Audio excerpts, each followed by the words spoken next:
And it wasn't just the DA. It wasn't just the DA that was dreaming, comrades, friends. It was also the EFF. We will win the elections, they kept saying. When we take over in 2019, May elections, we will do this and we will do that. Well, what happened? The reality is they could muster only a 2.5% increase over their 8.2 result in the 2016 local government election. Now get the math right. You have so many PhD people. Point of order. They are only 40% away from being a majority. What's your point of order? It's unparliamentary to deliberately mislead the House about the losses of the ANC and the gains of the EFF. If you say, look at the benches, brother. Don't be overwhelmed by your ego. Honorable member. That's why you are in the NCOP and not honorable in here. member. That's fine. Because honorable they lost. Honorable Next is old age home. Honorable Ndlozi. Honorable Ndlozi. Order. Honorable Ndlozi, you can't say a member is deliberately misleading. That's unparliamentary, and you must withdraw it. Withdraw it. You know that. You know the rules. I withdraw that he's deliberately misleading the House. Unconditional, honorable member. I unconditionally withdraw and sustain the old age home destination. That is your destination. Honorable Ndlozi, can you kindly please withdraw unconditionally? I kindly please withdraw and sustain honorable the old member, age destination. Honorable member, this is the last time. Withdraw, please. Didn't I do that? I withdraw. Okay. Are you happy, brother? Withdraw. Take your seat.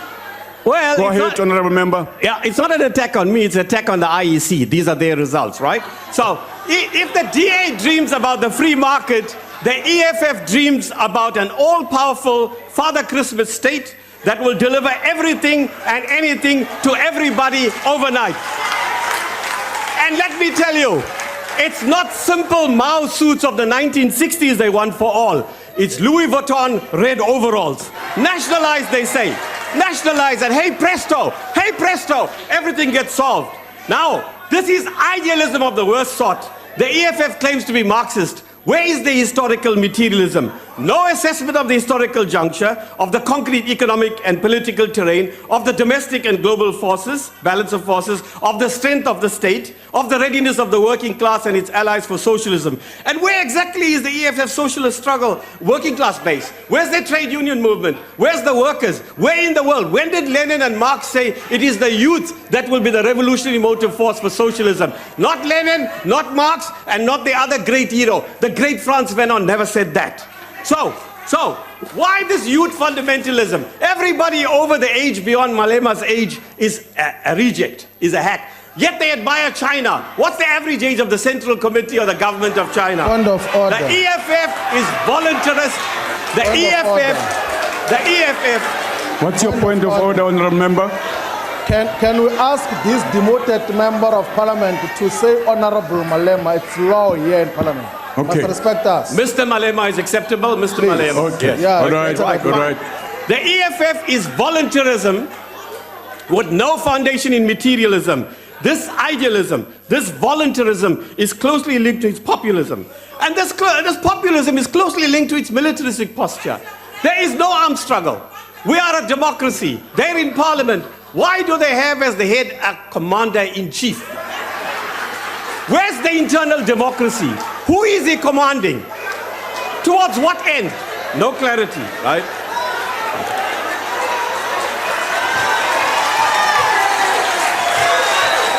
He thinks Order, members. He was too young to be in the armed struggle, rightly. I have no doubt he would have taken part. But he thinks that if you fire a rifle in the air at the EFF rally, that makes you a soldier. Now, and the EFF, let me tell you, is all tactics and no strategy. Normally, your tactics, as we all know and he knows, he comes from the national democratic tradition, Comrade Malema. Why is it that you don't accept this, please? You see, you have a strategy overall and you subordinate your tactics to it. No, no, no. The EF is tactical. Everything is tactical. So they swing from one extreme to the other. Identity crisis. So one day they're opposing the public protector. Next day they're supporting the public protector. We don't know what's going on. One day they're opposing state corruption or state capture, as we call it. Next they're defending the perpetrators of that corruption. One day they're supporting. For example, let me ask you, can you respond, Mr. Shivambu, when you speak? The state is weak. The state-owned enterprises are weak. Even the president and the minister of public enterprise says that. What sort of state is going to be able to take over property completely and disperse it, Mr. Malema? Let's engage around that. There's somebody else who's going to deal with the land issues. I've got only 254 minutes. So, you can be technically flexible, but it must be part of an overall strategy, right? Now, the EFF claims to be Marxist. In what sense, you can't tell. Like the DA, you two parties are the opposite sides of the same coin. Both suffering from an identity crisis. Both don't know where you're going because Mr. Zuma is not here anymore. Now, which is not to say, President, we don't have our own internal problems. It's there. Even the peasants in Outer Mongolia know it, and the frozen citizens of Alaska know it. And we have to do something, Mr. President. You and the Deputy President and the SG, wherever he is, I hope he's listening. Or at least somebody will convey it to him. Now, let me put this to you. We are no. Let me finish. I'm about to finish. You'll be rid of me. Now, look. We're a national liberation movement. We're not a typical party. In a cohesive sense, the DA and EF are meant to be. We are a broad movement of all classes and all strata of the population. And we're in alliance with the Communist Party, mercifully President, and COSATU and SANCO. So it's obvious we can't be ideologically cohesive, Mr. Malema. You know that, in the way you could be and the DA could be. So what's your reason for not being ideologically cohesive? DA, I don't know, you're a party. But you know what? We respect the free market. The president has gone overboard, and the deputy president and the ministers. We believe the free market has a role to play. We are committed to the private sector. We're not frightening them away. It'll be foolhardy and anti-Marxist, even President, the General Secretary of the party in the other capacity, you'll agree. Now, look, we're saying we want a national democratic revolution, advanced, consolidated, and deepened. We want a national democratic society in which there's both the market and the state. That's why we reject some of what they say. Certainly everything they say and some of what they say. The market and the state, right? That's what we want, a cooperative relationship between them. And we are saying we can't do it on our own as the ANC.